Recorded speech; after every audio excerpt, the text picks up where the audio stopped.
What's up guys, I'm Sophie. Welcome back to the Plato's Closet Style Blog. Today we are going to learn how to make cutoffs for summer.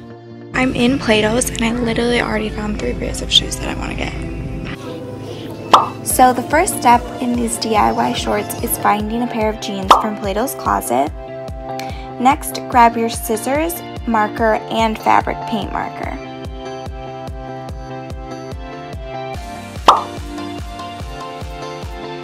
So I take my permanent marker and just make a little dot where I first want to cut the jeans.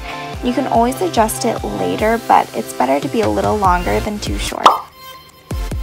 So after that, you can cut holes if you want holes in your shorts, and those are just straight lines, and they don't look really frayed right now, but after you wash them, it definitely will.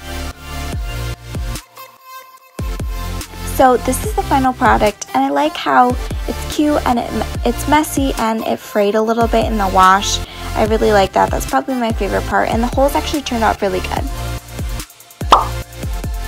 So next, I draw in details on the back pockets. You can write a word or a phrase or just go over the pockets like I did, but I do that to a lot of my denim lately, and I really like how it adds a personal touch. So make sure you subscribe and like down below to the Plato's Closet Style Blog and follow us on Instagram to see more. Thanks guys!